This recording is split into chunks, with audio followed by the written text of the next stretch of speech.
저는 오늘 본문 말씀을 가지고 바울에게 필요한 것들이라는 제목으로 말씀을 나누고자 합니다. 오늘 본문은 디모데후서 마지막 시간으로 바울이 디모데, 아들과 같은 영적인 아들 디모데에게 자기가 필요한 것을 구합니다.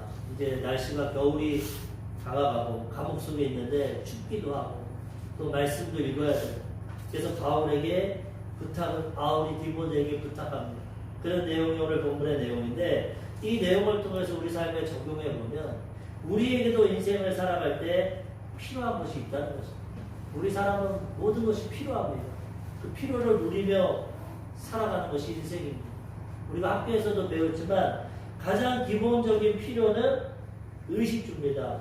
입어야 되고 먹어야 되고 자야 되고, 이것이 기본적으로 갖춰져야 사람은 안정적으로 평안하게 행복하게 살아갑니다. 그렇기 때문에 세상 모든 사람들은 이것을 위해 전심전력합니다. 매일매일 나가서 아침부터 저녁 늦게까지 수고의 떡을 먹고 집을 세우기도 하고 그 다음에 돈을 벌기도 하고 자신의 필요를 채워나갑니다. 나쁜 것은 아닙니다. 그렇게 살아가야 됩니다. 그런데 그렇게 살아가도 우리에게 항상 부족합니다. 아무리 애쓰고 노력해도 한계가 있습니다. 잘하는 사람들은 잘 사는 경우도 있지만 때로는 어떤 사람은 실패해서 노숙자가 될 수도 있고 어떤 사람은 평범하게 살 수도 있고 삶의 이 모양이 다 틀린데, 그럼에도 불구하고 결과적으로 완전하고 행복한 삶을 살아가는 사람들은 별로 없다는 것입니다. 하나님은 인생을 우리 힘과 능력으로만 살도록 창조하지 않으셨습니다. 하나님의 은혜와 도우심 가운데 살아가도록 만드셨습니다. 우리의 필요를 다 아시고 벌써 우리를 창조하시기 전에 엿새 동안 우리 필요를 다 창조하십니다. 내가 인간을 만들어야 되는데 인간에게 무엇이 필요할까? 해와 달과 별이 필요하겠구나. 땅과 바다가 필요하겠구나. 육신을 갖고 있으니까 먹어야 되니까 푸른 풀과 각종 씨 맺는 열매와 채소가 필요하겠구나. 혼자 살면 심심하니까 돕는 배필 아내도 만들어줘야겠구나.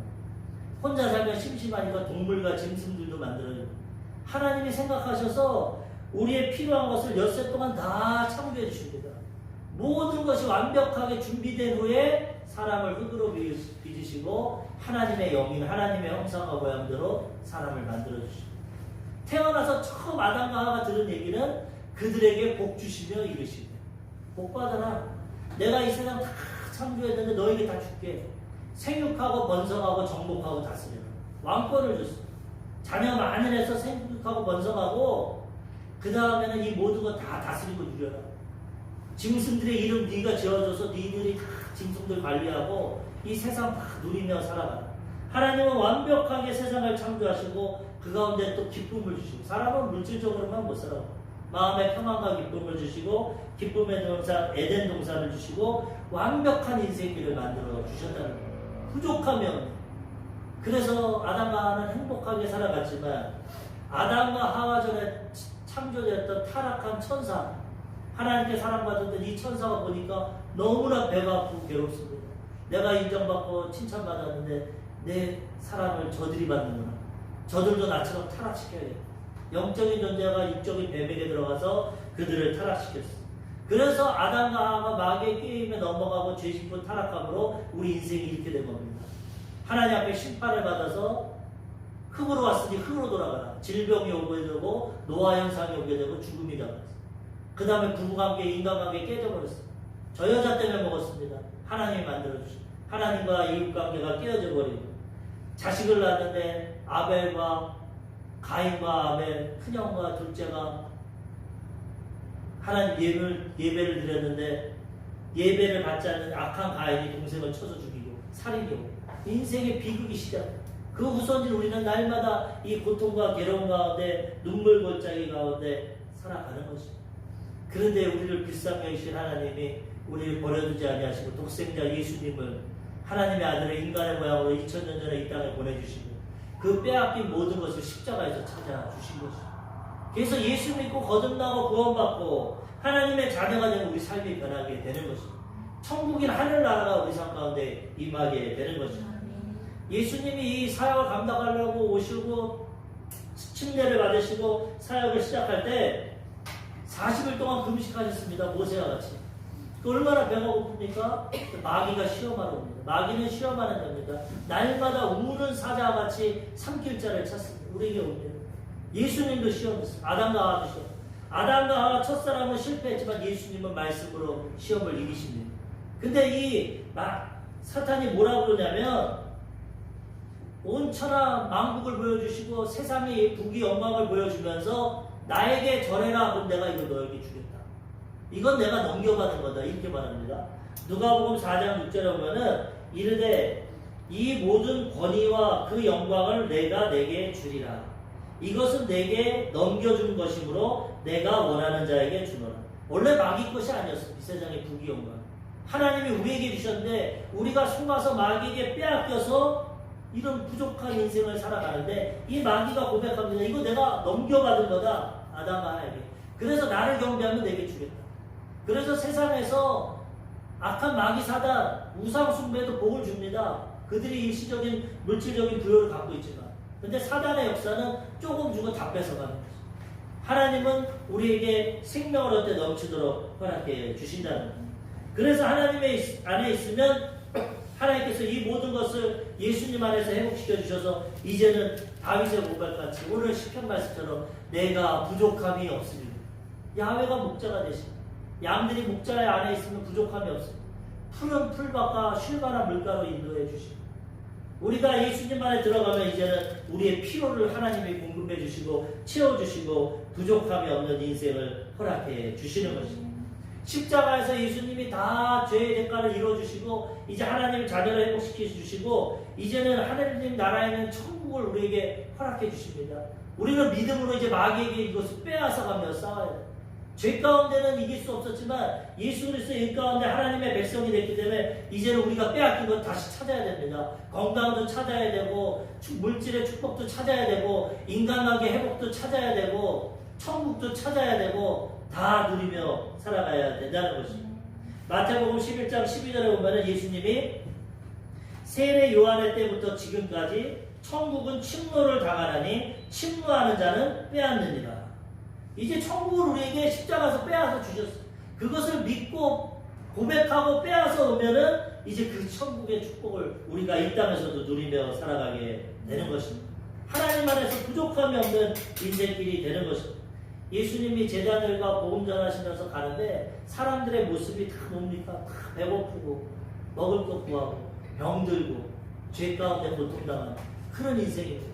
그리고 하물며 하나님의 백성이라는 유대인들도 그렇고 제자들도 그렇고 먹고 사는 거 걱정합니다. 어쩔 수 없습니다. 우리는 육신을 갖고 있기 때문에 어느 누구도 눈 뜨면 먹어야 되고 입어야 되고 마셔야 됩니다. 그거 해결하려고 사는 게 인생입니다. 하나님이 없으니까 내 힘으로 하려니까 너무나 힘들고 어렵습니다. 근데 예수님이 그렇게 말합니다. 이제는 예수 믿고 구원받고 하나님의 자녀가 되었으면 먹을 것, 입을 것, 마실 것 걱정하지 마. 이제는 아버지가 계시니까 다 책임져 준다. 그 대신 너희는 먼저 그의 나라와 그의 의를 구하라. 하나님 나라 의를 구하면 이 모든 것을 더해 주시리라. 마태복음 6장 31절에서 33절입니다. 그러므로 염려하여 이르기를 무엇을 먹을까, 무엇을 마실까, 무엇을 입을까 하지 말라. 이는 다 이방인들이 구하는 것이라. 너희 하늘 아버지께서 이 모든 것이 너희에게 있어야 할 줄을 아시느니라. 그런즉 너희는 먼저 그의 나라와 그의 의를 구하라. 그리하면 이 모든 것을 너희에게 더하시리라. 아멘. 아버지 없는 이방인들은 걱정해야 된다. 아버지 없으니까 고하니까 내 힘으로 살아야 돼. 뭘 먹을까, 입을까, 마실까, 무슨 일을 해서 돈을 벌까. 너희는 그렇지 않다. 하늘에 계신 아버지가 다 알고 계십니다. 먼저 그 나라와 그 일을 구하라. 하나님 뜻을 구하라는 것입니다. 그러면 아버지가 이 모든 것을 더해 주신다는 겁니다. 아멘. 그러면 예수 믿고 거듭나면 이 모든 문제가 해결되고 필요가 채워지게 되는 것입니다. 아멘. 우리 조용규 목사님이 이 복음의 메시지가 두 가지입니다. 희망의 복음. 어느 죄인이 와도 용서받고 어느 병자가 와도 치료받고 어떤 실패한 인생이 와도 회복되고 인생은 다 절망 가운데 있기 때문에 전 세계에 나가도 희망을 주는 것. 말씀을 듣는 희망이 있어요.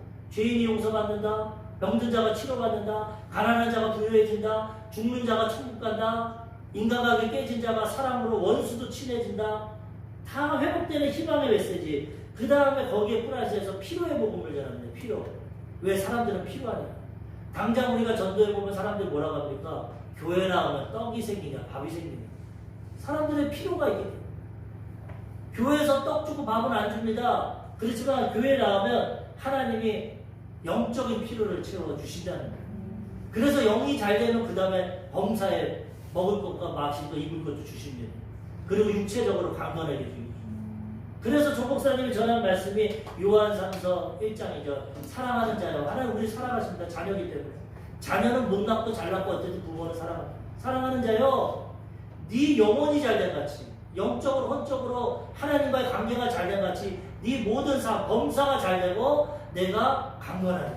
육체적으로 우리가 필요한 것, 영혼, 하나님과의 관계, 그 다음 우리 모든 생활, 그 다음 육체적인 필요를 다 채워주셔서 영혼이 잘되고 범사가 잘되고 강건하고 되게 허락해 주시잖아요.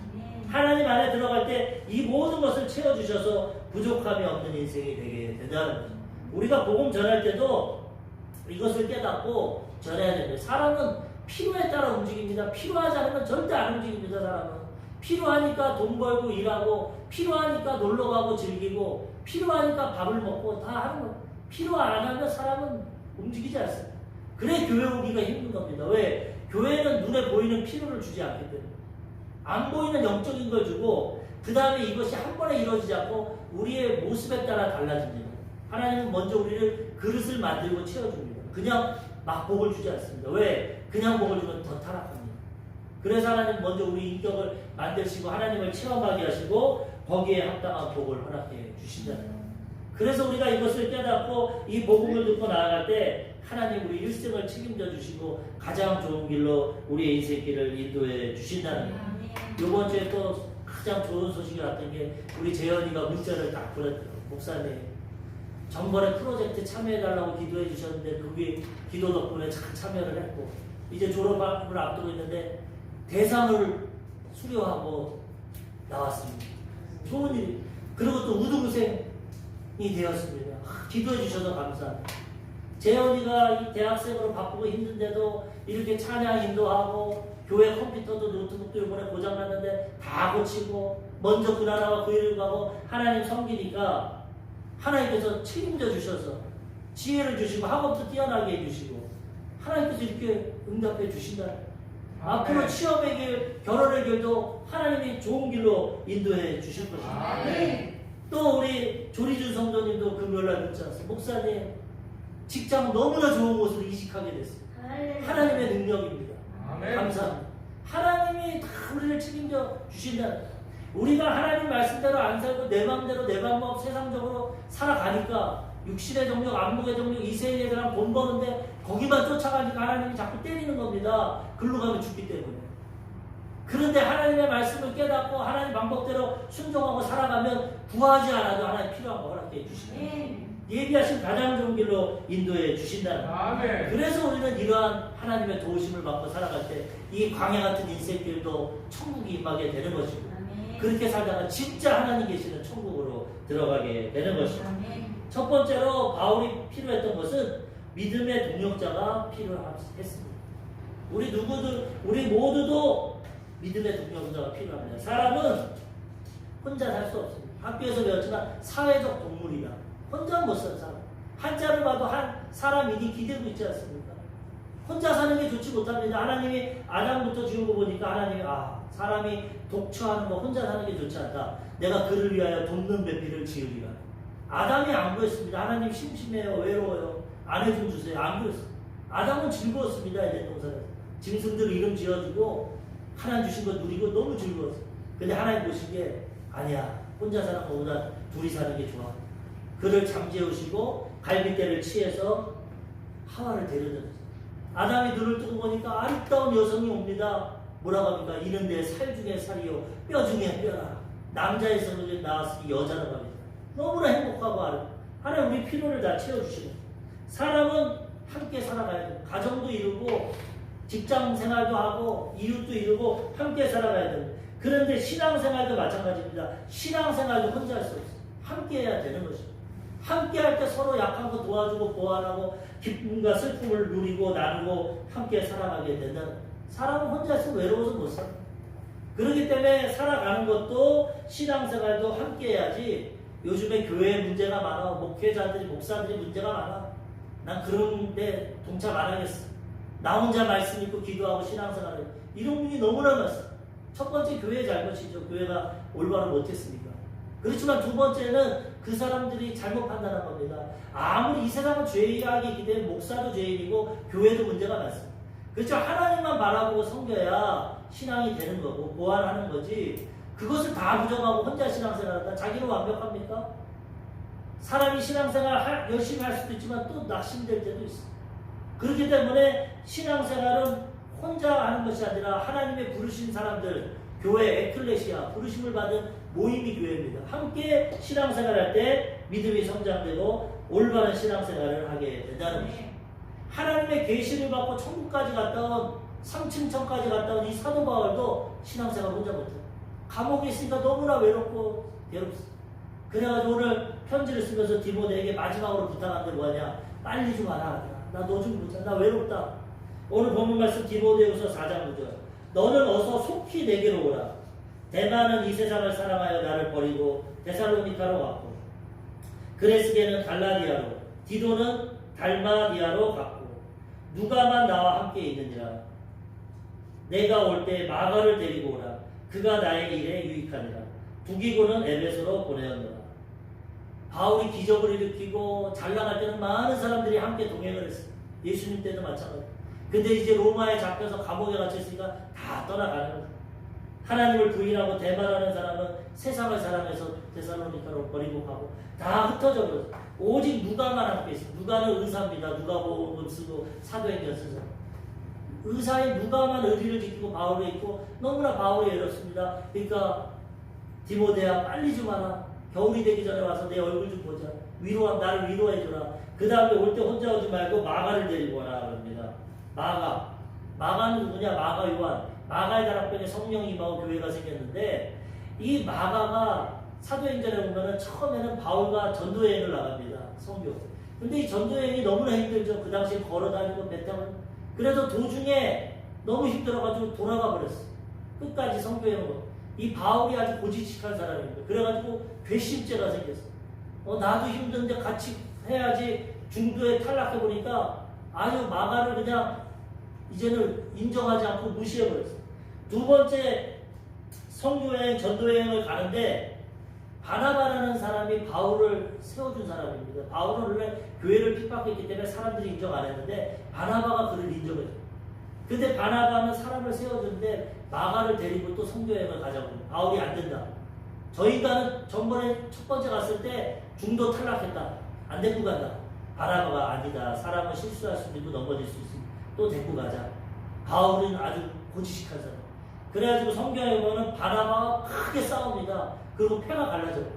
그러면 바나바는 나는 그럼 마가를 데리고 따로 가겠다. 바울은 신라를 데리고 따로 가. 그래서 갈라져 버렸어. 그런데 지금 노년이 되고 감옥에 있을 때 뭐라고 하냐?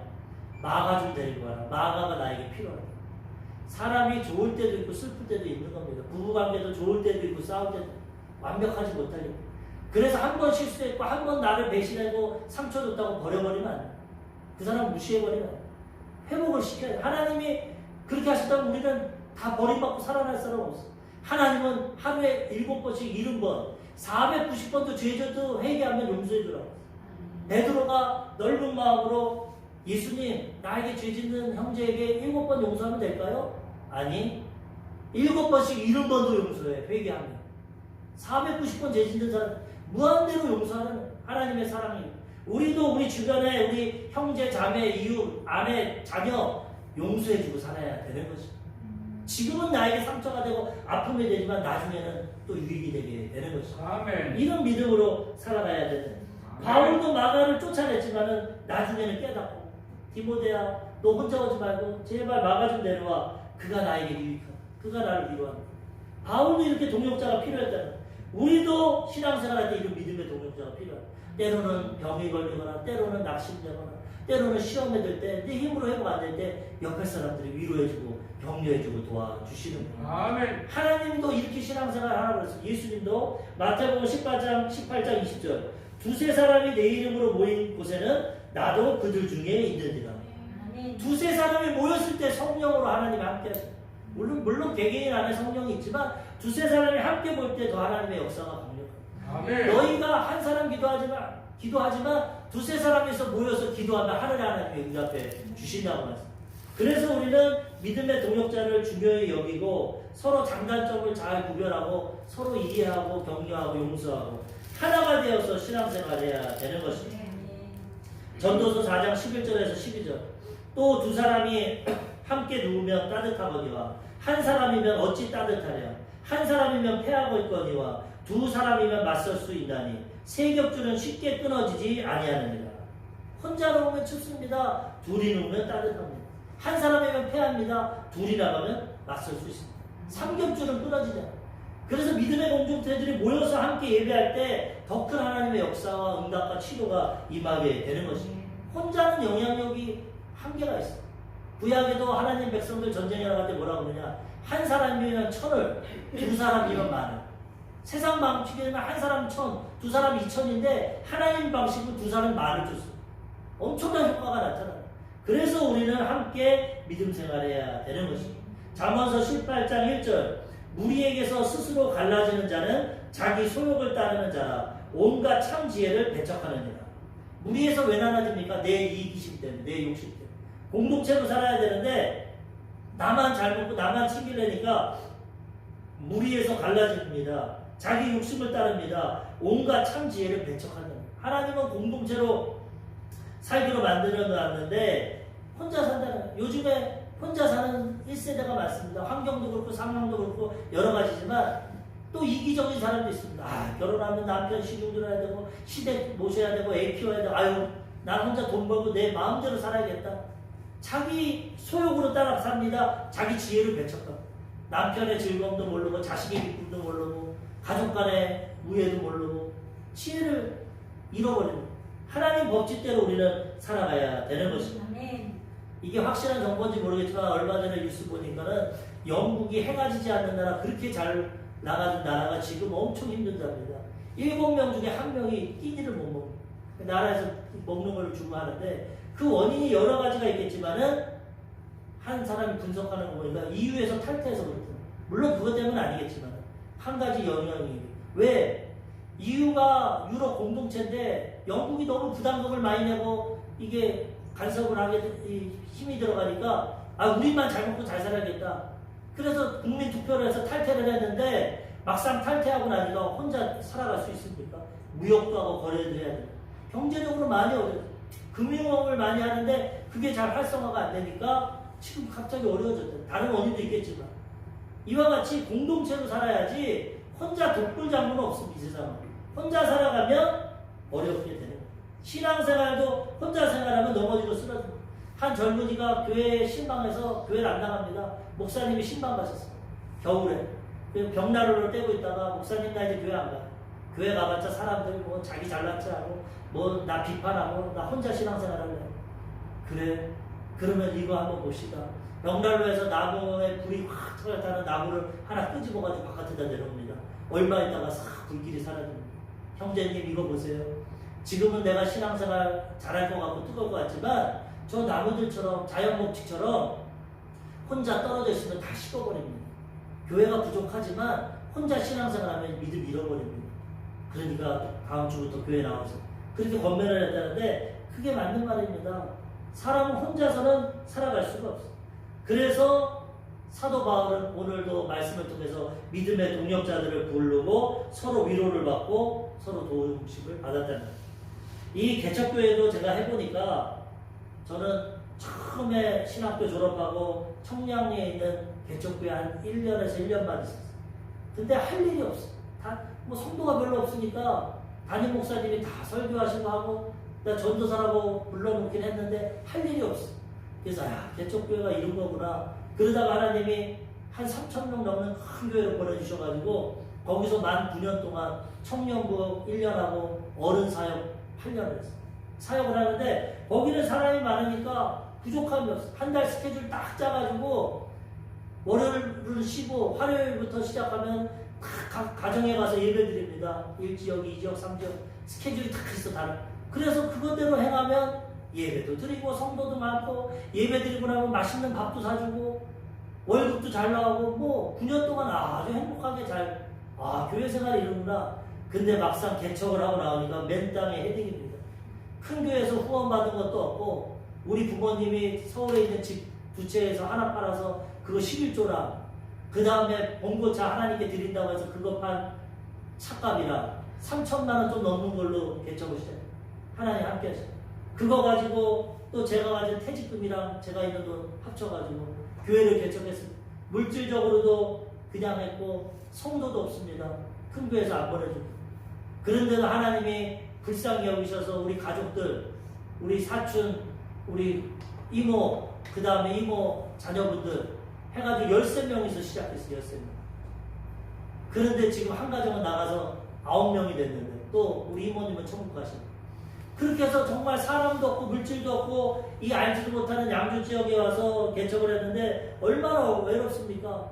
수요일날 예배드려도 한 사람도 없고 금요일날 예배드려도 아무도 없고 새벽에도 아무도 없고 오직 우리 가족 그래도 하나님만 바라보고 그래도 그렇게 예배드리니까 위로가 오더라. 또 외로울 때 여의도 수목교회도 틀어놓고 많은 성도들과 함께 예배도 드리고 그래서 지금 7년 반을 지났어요.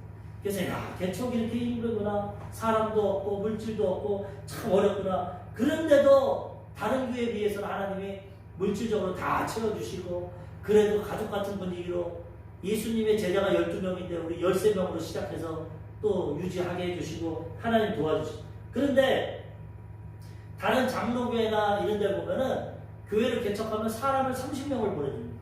사실 개척교회는 물질보다 사람이 필요합니다. 사람과 함께 해야 돼요.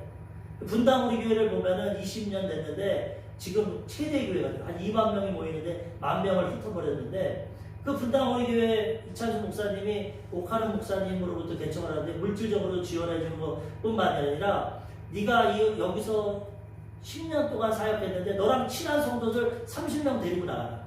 혼자 개척 힘들다. 30명과 함께 분당에다가 교회를 세워서 지금 2만 명이 됐어. 20년 만에. 이게 맨 밑바닥이 힘듭니다. 한 30명 정도 있으면 얼마나 좋겠어. 우리도 훈훈하고 대화도 하고 아무도 없는 데서 근데 우리 여의도 순복음교회는 왜 그런지 모르겠는데 한 2억 정도 물질은 채워주는데 성도는 안 보내줘. 목회자가 너무 편안하면 안 되니까 바닥부터 눈물 뿌려 기도해서 성도 모으라고 그러는지 그러니까 일어서기가 너무 힘듭니다. 우리 주변에 여의도에서 20년 사역하다 오신 분들 보면 성도가 하나도 없어. 지금 고읍에 한 1년 전에 개척했는데 아무도 없어. 혼자 얘기거든요. 야, 참 어렵구나. 사람이 있어야 돼, 교회는. 그래서 이제 우리 순복음교회도 돈만 말고 개척하면 좀 성도도 좀 보내줘. 뭐가 있어야 일어나죠. 맨바닥에서 소도 언덕이 있어야 비빈다 그러고 자녀들도 부모의 좀 배경이 있으면 잘 성장하지만 아무것도 없으면 밑바닥부터 일어나기 힘든 겁니다. 신앙생활도 이렇게 동역하고 함께 할 때 아름답게 세워지게 되는 것입니다. 두 번째로 바울이 사람이 필요해도 뭐가 필요했냐? 육적인 것과 지적인 것이 필요했습니다. 사람은 제가 항상 말씀드린 영혼 육입니다. 하나님의 형상과 모양대로 영, 그리고 우리 이성과 감정과 자아, 혼, 그 다음 우리 육신, 육체 이 세 개를 갖고 있는데 이것이 조화를 잘 이루어야 행복합니다. 영적으로만 살 수도 없고 육체적으로만 살 수도 없고 지식적으로만 살아갈 수 이게 조화를 다 이루어요. 그게 바울이 사람 좀 데리고 와라, 마가 데리고 디모데 와라. 그 다음 두 번째 구한 것이 디모데후서 4장 13절 내가 올 때 내가 들어와 가보의 집에 둔 겉옷을 가지고 오고 또 책은 특별히 가죽 종이에 쓴 것을 가져오라. 육체적인 거 필요합니다. 바울이 감옥에 있으니까 추워 이제 겨울이 되는. 그리고 그때는 옷도 많지 않으니까 디모데야 너 올 때 가보의 집에 내 겉옷 좀 가져와. 난 춥다. 겉옷을 가져와서 내 피로를 채워주고 그 다음에 책은 특별히 가죽 종이에 쓴 거를 써라. 가죽 종이에 쓴 책은 성경입니다. 구약성입니다. 그 당시에 양피지에다가 썼기 때문에 성경을 가져오라. 이것을 통해 알 수 있는 것은 사람은 육체적인 옷도 입어야 되고 지식적인 정신적인 책도 읽어야 됩니다. 그래야 만족하지 사람은 먹고만 살지 못합니다. 먹고 나면 문화생활도 하고 정식적인 즐거움도 있어야 되고 또 영적인 하나님과의 교제도 이것이 잘 이루어져야 완벽하게 행복하게 살아가게 된다는 것입니다. 그 당시 이 겉옷은 이불입니다. 이불. 그 당시 옷이나 이불이 좋지 않기 때문에 사람은 겉옷을 입고 잤어요. 그래서 옷이 너무나 필요한 겁니다. 출애굽기에 보면은 하나님이 이렇게 말씀하십니다. 출애굽기 22장 26절에서 27절. 내가 만일 이웃의 옷을 전당 잡거든 해가 지기 전에 그에게 돌려보내라. 그것이 유일한 옷이라. 그것이 그의 알몸을 가릴 옷인즉 그가 무엇으로 입고 자겠느냐. 그가 내게 부르짖으면 내가 들으리니 나는 자비로운 자입니다. 쉽게 얘기하면 남의 것 전당 잡아서 옷을 뺏었으면 해가 지기 전에 주라는 거예요. 그 사람 알몸으로 어떻게 자냐. 밤에 해 떨어지면 추운데 덮고 자야 되니까 그 옷을 그에게 주라. 그렇지 않아서 이 사람이 나에게 부르짖으면 내가 심판하겠다. 그러니까 사람을 어느 정도 대해도 막다른 골목까지 끌어가면 안 된다. 옷이 최소한의 것은 해주라. 그래서 남은 나라가 복지국가는 기본적인 의식주는 나라에서 책임져 주는 거예요. 하나님도 그렇게 하라고 했어요. 신명기 24장 17절에도 너는 객이나 부하의 송사를 억울하게 하지 말며 과부의 옷을 전당 잡지 말라. 옷을 뺏지 말라. 가장 필요한 거니까. 하나님 이렇게. 그리고 마태복음 6장 11절 오늘 우리에게 일용할 양식을 주시옵고. 예수님이 하나님께 기도할 때 여러 가지 구하지만 일용할 양식도 구하는 거예요. 우리 먹고 입고 자라야 돼요. 그래서 하나님 앞에 일용할 날마다 필요한 걸 구하라는 것입니다. 먹을 것, 입을 것, 마실 것. 하나님이 응답해 주신다는 거예요. 그 다음에 가족 종에 쓰면 아까 얘기했지만 구약 성경입니다. 성경책을 감옥에서 읽으려고 가져요.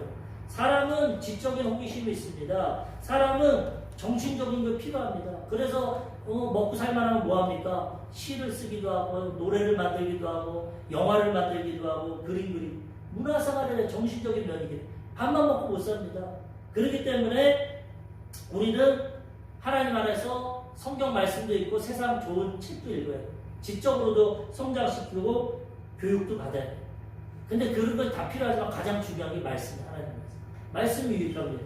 여호수아서 1장 8절에 보면은 모세가 죽고 여호수아가 지도자가 되는데 하나님이 이렇게 말씀하십니다. 이 율법책을 내 입에서 떠나지 말게 하며 주야로 그것을 묵상하여 그 안에 기록된 대로 다 지켜 행하라.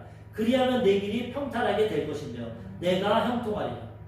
너 앞으로 이민족 가지고 적과 뿌리는 가나안 땅 들어가는데 어떻게 하면 평탄하고 형통하냐? 이 책을 읽으라는 것입니다. 율법책을.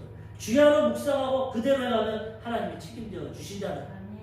시편 1편 2절 오직 여호와의 율법을 즐거워하여 그 율법을 주야로 묵상하는 자다. 율법을 묵상하는 자가 복 있는 자가 되고 하나님이 시냇가에 심은 나무같이 모든 걸 책임져 주신다는 거예요. 하나님 말씀을 지키면 신명기에도 들어가도 복을 받고 나가도 복을 받고 떡반죽 뿌리기 복을 받고 의왕의 새끼가 복을 받고 들에서도 성에서도 복을 받고 어디에 가든지 말씀을 지키고 순종하면 복을 받게 된다는 거예요. 하나님 말씀을 읽고 깨달아야 돼요. 시편 119편 105절 주의 말씀은 내 발의 등이요 내 길의 빛이니. 인생길 어떻게 살아갈지 모르는데 하나님 말씀을 깨닫게 되면 등이 되고 빛이 돼서 하나님의 길로 인도하심을 받게 되는 것입니다. 이번 주 새벽에 이영호 목사님 설교하는 거 들으니까 뭐라고 하시냐면 세계적인 CEO, 리더자들 그들의 삶을 보니까 그들은 1년에 책을 60권을 읽는답니다. 일주일에 한 권 이상 60권을 읽고 그 다음에 일반 노동자들, 평범한 사람들은 1년에 한 권도 책 못 읽는 거예요. 한 권 읽는 사람도 있고 못 읽는 사람. 뭐 통계적으로 조작 해봤겠죠. 그런데 이 사람들의 열매가 뭐가 뜨느냐? 월급이 319배 차이가 나는 거예요. CEO와 일반 노동. 근데 저는 이거 옳다고 생각하지 않아요. 책 좀 읽었다고 319배 월급을 받는 건 잘못돼요. 사람은 다 거기서 거기. 물론 조금 뛰어난 사람이 있고 부족한 사람이 있고 노력하는 사람은 대가를 좀 더 줘야죠. 그렇지만 빈부격차가 너무 심해서 뭐 CEO고 책 좀 읽고 대학 나왔다고 공부 많이 했다고 319배의 값을 받고 노동자들은 한 배의 값. 이거는 구조적으로 잘못돼요. 영국도 보니까 빈부격차가 엄청 심하더라고요. 뭐 월세를 사는데 손흥민 사는데 뭐 몇 천만 원. 일반인들은 그거 벌지도 못해요. 축구 선수들이 얼마나 그 연봉을 많이 받습니까? 물론 뛰어나고 노력했지만 어느 정도지 일반인들과 너무 차이가 나면 그렇다고 공산주의에서 다 똑같이 그것도 잘못된 거지만은 노력에 따라 인정해줘야 되지만 너무 잘 사는 사람만 이렇게 대해지만 어느 정도 차별을 돼. 그런데 결론적으로 뭐냐? 책을 많이 읽으면은 대접을 받고 도움을 받는다. 그래서 우리는 인간적인 교육도 많이 받고 책도 읽어야 되고 무엇보다도 하나님의 지혜 말씀을 읽어야 되는 것이죠. 마지막 세 번째로 영적인 것이 필요합니다. 가장 중요합니다. 또 우선적이어야 돼. 영혼이 잘 돼야 범사가 되고 관건해요. 하나님 그렇게 만들어놨기 때문에 영적인 것이 필요합니다. 바울이 말합니다. 디모데에게 디모데후서 4장 17절에서 18절 주께서 내 곁에 서서 나에게 힘을 주심은 나로 말미암아 선포된 말씀이 온전히 전파되어 모든 이방인이 듣게 하려 하심이니 내가 사자의 입에서 건짐을 받았느니라. 주께서 나를 모든 악한 일에서 건져내시고 또 그의 천국에 들어가도록 구원하시리니 그에게 영광이 세세 무궁토록 있을지어다. 아멘. 아멘. 하나님이 복음 영적인 말씀을 전하여서 이방인들도 구원받게 하셨고 나도 천국으로 인도하실 거예요. 이 땅에서 옷 입는 거, 친구들, 동역자들, 책 읽는 거 다 필요하지만 최종 목표는 천국입니다. 거긴 영원한 나라 영생입니다. 이것을 잃어버리면 다 잃어버려요. 예수님이 답답해서 말합니다. 너희가 온 천하를 얻고도 네 생명 있는 끝이다. 이 땅의 것만 바라보지 말고 하늘을 바라보고 영생을 준비하라고 말씀하고 계시는 가장 중요하고 가장 복된 것입니다. 그래서 우리는 이 영적인 것에 눈을 떼야 되고 영적인 것을 바라보고 준비하며 살아가야 되는 것입니다. 세상과 너무나 비교할 수 없는 천국입니다. 계시록 21장 4절 모든 누구를 그 눈에서 닦아주시니 다시는 사망이 없고 애통하는 것이나 곡하는 것이나 아픈 것이 다시 있지 아니하리니 처음 것들이 다 지나갔음이로라. 계시록에 보면 마지막에 새 하늘과 새 땅 새 예루살렘이 내려오는데 이 세상과 틀립니다. 눈물이 없고 헤어짐이 없고 죽음이 없고 아픔이 없고 애통함이 없고 억울함이 없고 가장 행복하고 기쁜 나라가 예비되어 있다는 것입니다. 우린 그것을 바라고 꿈꾸고 소망하며 살아가야 되는 것입니다. 시편 16편 11절 주께서 생명의 길을 내게 보이시리니 주의 앞에는 충만한 기쁨이 있고 주의 오른쪽에는 영원한 즐거움이 있나이다. 하나님 우리에게 생명의 길을 주시는데 하나님 앞에는 충만한 기쁨이고 기쁨이 넘치는 기쁨. 그 다음에 우편의 오른쪽에는 영원한 즐거움이 있습니다. 천국은 어떤 곳입니까? 기쁨과 즐거움이 넘쳐나는. 조 목사님이 한 3-4시간 기도하다가 천국을 갔는데 보니까 꽃들도 방긋방긋 웃고 있대요. 아 이게 천국이구나 느낀 것이 마음이 너무나 기쁘다. 하나님 물질적인 것도 천국은 황금길로 되어 있고 뭐 진주 12진주물로 되어 있고 물질적인 것도 있지만 가장 큰 건 기쁨입니다. 사람이 마음이 기쁘고 평안하고 행복해야 살 수 있다는 것입니다. 아멘. 하나님 그거 다 예비하시고 믿고 순종하는 자에게 이것을 허락해 주신다는. 이번 주에 데이비드 차 목사님이라고 선교사님 말씀 들었는데 일리가 있더라고요. 이분이 지금 미래를 자꾸 보고 하나님 비전을 봤는데 이분이 지금 말세 중에 말세라는 거예요. 미국과 전 세계 정세를 보면 그분 말이 다 맞진 않지만 참고는 할 수 있어요. 그러면서 우리나라에 대해서 말하면서 뭐라고 하냐 앞으로 자기가 볼 때는 2-3년 안에 통일된다. 제가 볼 때 좀 빠른 것 같아요. 한 5년은 더 있어야 될 것 같은데 뭐 하나님이 하시고 그냥 추정만 하는 거니까. 근데 그분이 왜 그렇게 얘기하냐면 지금 중국과 미국의 대립이 엄청나다는 것입니다. 보이지 않지만. 그래서 미국이 지금 중국을 무너뜨리려고 여러 가지 정책을 쓰는데 지금 금리를 올리는 것도 그 정책이에요. 그리고 예전에는 소련을 견제하고 러시아 견제하려고 중국에다 굴뚝을 떼어주고 키워줬는데 너무 성장했다. 20년 전만 해도 세계 총생산 4%인데 지금 19%까지 중국이 올라가기 때문에 이제는 상황을 바꾸기 위해 때문에 석탄의 에너지에서 전기로 바꾸는 거지. 중국을 보는. 그리고 중국에 사는 건 다 인도로 지금 빼고 있다. 중국이 위기감을 느끼고 있기 때문에 지금 자꾸 대만을 공격하려는 것이 대만의 그 반도체 그 반도체 회사가 1위입니다. 그래서 그거를 점령해야 되는데 중국이 그것을 공격하려고 한다는 거예요. 미국이 그걸 막아하려고 하는데 지금 시진핑이 재집권을 하려면은 경제도 지금 무너졌고 코로나 때문에 문제인데 뭔가 국민들에게 나타나요. 그래서 대만을 아마 공격할 거예요. 대만을 공격하면 중국이 가만히 있는 게 아니라 북한에게 너희들도 한국을 공격해라. 왜? 미국이 대만을 전적으로 도와주고 일본과 한국이 도와주면 자기가 어려우니까 대만을 우리가 먹을 테니까 너희가 한국을 공격해. 북한은 중국의 영향력이 있기 때문에 어쩔 수 없이 도발한다. 그렇지만 한국은 하나님이 도와주셔서 이기는데 그렇게 되면 중국의 힘이 약화되고 북한이 무너지고 통일되게 된다는 거예요. 또 그게 왜 그러냐? 아까도 얘기했지만 전 세계가 4차 산업혁명 지금 반도체 뭐 전기 이렇게 가는데 이 반도체에서 메모리 반도체는 삼성이 1위고 비메모리 반도체는 TSMC가 그 대만이 TSMC 대만 1위입니다. 그런데 이것을 중국이 참여하려고 대만을 공격하지만은 무너지게 되는 것이고 그 모든 것이 이제 한국으로 오게 되는 거예요. 이 반도체랑 배터리, 전기차 배터리 우리나라 1인데 만들려면 뭐가 필요하냐? 히토르가 필요해요. 히토르. 그 자원인데 예전까지는 석유입니다. 석유로 온 세계가 운영했는데 이제 전기가 되면 배터리 이 히토리가 필요한데 이게 제일 많이 매장된 게 중국이랑 북한이라는 거예요. 우리나라 자원은 없다고 그러는데 북한이 중국 다음으로 매장돼 있다는 거예요. 하나님 그거 쓰신다는 거예요. 통일되면 그걸 통해서 한국이 반도체 1위 되고 미국 다음으로 G2가 돼가지고 땅끝까지 복음을 전한다는 거예요. 중국이 지금 해놓은 것이 실크로드를 다 닦아놨다는 거예요. 중국이 중앙아시아, 터키, 유럽까지 이 내륙으로 실크로드 만들어 놓고 해양 실크로드 만드는데 대만 때문에 가요. 어쩔 수 없이 중국은 대만으로 나와요. 그걸 미국이 알고 있다는 거예요. 하나님 편에 있기 때문에 하나님이 그 역사를 쓰시고 대륙과 해양을 통해서 땅끝까지 복음 전하는 거 다 만드는 거예요. 그 실크로드의 출범이 우리나라 경부고속도로. 거기 보면 뭐 터키 뭐 이런 게 있는데 다 연결이 되고 유엔에서 그 도로를 깔 때 어떻게 했냐? 한국 기준으로 깔았다는 거예요. 한국에서 시작이 되는 거예요. 이런 것들이 하나님이 다 역사하시고 마지막 때가 돼서 우리는 정신 차리고 하나님께 쓰임받아야 된다는 것입니다. 하나님 모든 필요를 다 지금 계획하고 예정하고 계시다는 거예요.